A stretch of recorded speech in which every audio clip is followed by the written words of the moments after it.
Assalamualaikum warahmatullahi wabarakatuh. Kembali lagi bersama saya di channel Aslamku ya. Jadi seperti biasa saya ingin sharing-sharing berbagi informasi seputar asam lambung Kertanseti yang saya tahu, yang pernah saya alami, yang pernah saya rasakan, dan bagaimana saya menyikapinya, mengatasinya. Itu semua akan saya bahas di channel Aslamku ini gitu ya. Jadi buat teman-teman semuanya, apa kabar? Bagaimana kabarnya? Semoga kalian itu selalu sehat, tambah sehat, selalu ada perkembangan baiknya gitu ya.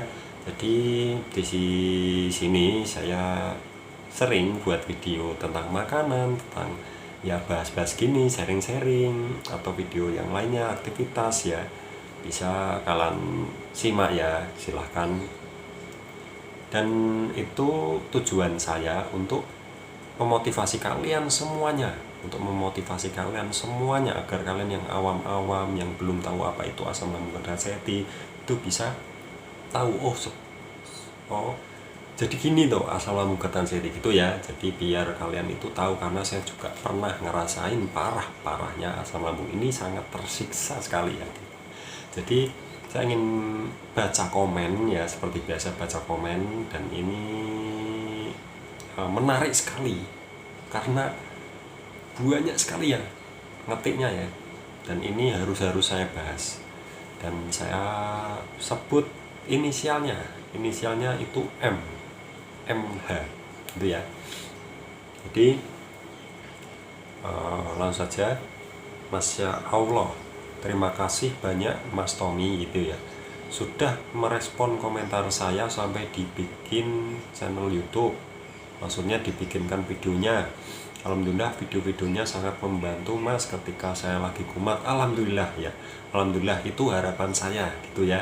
Jadi harapan saya itu biar kalian itu ya bisa tenang dengan melihat video-video seperti channel Aslamku ini ya. Jadi nggak harus kalian nonton ini terus kalian tenang, kalian sesuaikan saja mau nonton siapa terserah, yang penting kalian merasa tenang ya, merasa cocok gitu ya. Dan alhamdulillah juga sedikit demi sedikit saya sudah bisa melupakan yang namanya IGD. Oh berarti ini mungkin dikit-dikit IGD gitu ya. Dia bagus yang namanya IGD, atau mau kita mati mau kita apa itu sudah takdirnya. Tapi kalau masalah IGD dikit-dikit IGD itu memang harus dirubah, itu ya memang harus dilatih. Terus karena kemarin seminggu sekali selalu ke IGD minta disuntik, pulang kambuh lagi. Sekarang saya sudah pasrah dan saya putuskan untuk di rumah saja pengobatannya ya. Ini yang saya rasakan dulu ya, karena rasanya nggak kuat sama sekali ya, nggak kuat badannya itu, hampir nggak kuat, pengennya ke dokter terus, ke rumah sakit terus ya, pengennya itu cepat-cepat sembuh karena rasanya nggak karuan. Dengan minum pati irut dan kunyit plus madu, belakangan ini sukralfat dan lansoprazol saya sudah habis berapa itu.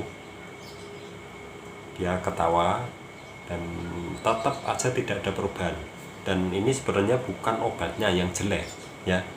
Obat sukralfat itu untuk melapisi dinding lambung, itu bagus ya, bagus, menurut saya bagus. Dan lansoprazol itu untuk menghambat pompa proton atau yang membuat asam lambung keluar ya, itu menjadi terhambat karena lansoprazol ini ya, biar asam lambungnya tidak naik itu ya. Terus tapi tetap tidak ada perubahan. Nah ini bukan obatnya yang jelek, sekali lagi bukan obatnya yang jelek, bukan ya, karena lambung kita yang sensitif, lagi sensitifnya. Ini kalau asam lambung biasa kasih sukralfat dan lansoprazol sembuh ya, pasti sembuh kalau asam lambung yang biasa. Karena asam lambung yang gini udah dikit-dikit ya, kenanya itu dikit-dikit terus kerasa, pas waktu parah-parahnya udah parah gitu ya. Jadi sangat-sangat nggak cocok dengan kimia ya, menurut saya yang saya alami dulu ya. Jadi kalau kena obat itu rasanya ya gimana ya, rasanya itu malah perutnya nggak enak, seperti malah mau mual-mual gitu ya. Jadi itu yang saya alami, itu bukan obat yang jelek karena tidak cocok di kita, di lambung kita sedang ada masalah ya. sedang ada masalah yang mungkin dia lambungnya itu tidak cocok, nggak mau disentuh dengan obat yang kimia gitu ya, mungkin gitu, karena sedang sensitifnya gitu ya. Terus dan sampai ekonomi berantakan sekali akhir-akhir ini, karena untuk pengobatan yang habisnya luar biasa, udah bisa beli buat motor satu tuh ya. Ya memang kalau pengobatan udah kesana kemari, wah udah muter-muter masih gitu terus, itu nggak peduli mau habis berapa, habis motor berapa, bahkan ada yang lebih, bahkan ada yang sampai jual lahan juga mungkin ada ya, karena pengen sembuh ya.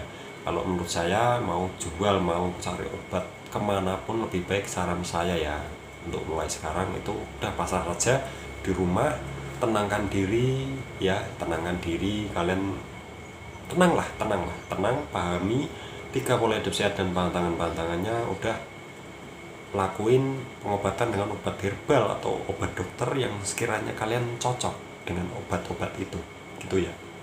Dan itu sifatnya terapi, sifatnya jangka panjang. Kalau jangka panjang sih saya lebih milih herbal ya, kalau obat dokter saya mungkin nggak cocok ya, karena saya pernah juga ya konsumsi obat dokter. Makanya bismillah, sekarang saya pengobatan di rumah saja, sensasi memang luar biasa sekali. Kalau lagi kumat rasanya kayak mau mati ya, betul sekali. Itu seperti apa ya, kayak mau mati itu dari anxiety atau dari panic attack ya, rasanya kayak mau pingsan, kayak mau mati, wah gimana nih ya, itu yang bikin ke IGD ya, bikin kita itu mengantar kita ke IGD ya, itu wah gimana nih tiba-tiba gitu ya, gimana nih, wah rasanya nggak karuan, deredek semua ya, terus rasanya mau mual tapi nggak bisa muntah ya, terus dada berdebar ya, pokoknya nggak karuan lah, itu yang namanya panic attack itu. Wah saya nggak mau ngerasain itu lagi ya, pokoknya wah rasanya nggak karuan itu, saya kayak mau mati, bener sumpah, rasanya kayak mau mati ya. Mungkin yang tidak pernah ngerasain nggak akan paham ya, karena rasanya wah gila sekali. Itu menurut saya ada hubungannya dengan luka lambungnya ya, karena luka itu semakin dia itu bereaksi atau berkontraksi ya, itu semakin panik attack-nya semakin muncul ya, semakin tambah timbul gitu ya. Langsung saya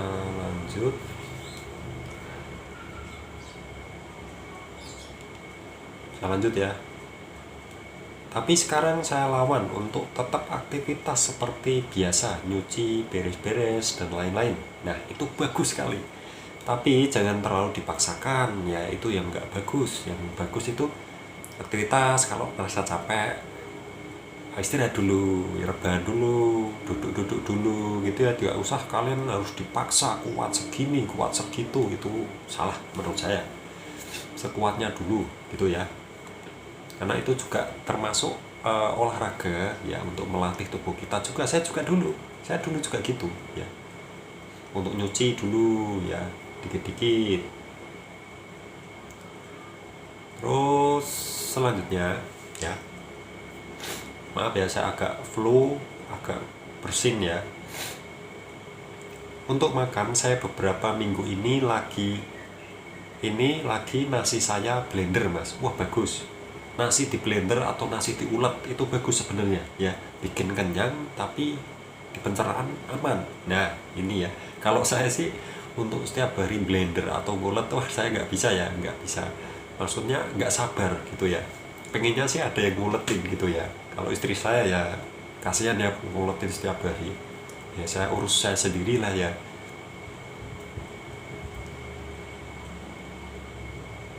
Nah ini, itu baik atau tidak mas? Baik ya, baik. Nasi di blender atau diulek ya, yang penting itu nasi biasa, itu nasi biasa diulek atau di blender terserah kalian.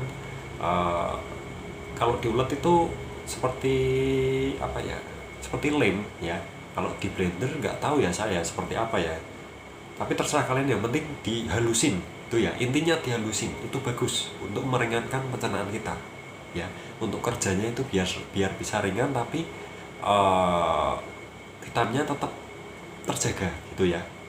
Jadi itu yang saya ketahui ya, itu bagus. Soalnya saya dulu gini, waktu saya perutnya masih perih, kadang perih ya, kadang kumat perih waktu itu ya. Waktu itu perih banget sampai rasanya kayak mau pingsan gitu ya. Saya makannya nggak berani nasi utuh, nasi saya ulet. Ya itu bagus, tidak ada reaksi, malah semakin membaik gitu ya. Jadi itu bagus sekali kalau bisa terusin terus ya. Itu baik atau tidak mas? Baik sekali ya. Untuk nasi diulet atau di blender itu bagus.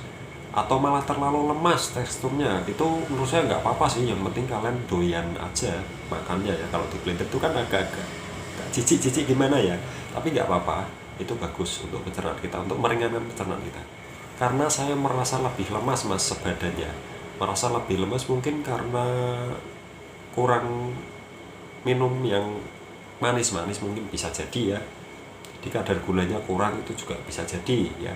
Kalau coba saja perbanyak apa itu buah-buahan seperti semangka, pepaya, pisang ya, itu kan banyak sekali mengandung vitamin untuk meningkatkan kadar gula kita. Atau bisa minum jus melon itu bukan meningkatkan ya, jus pisang atau jus pepaya atau jus apa itu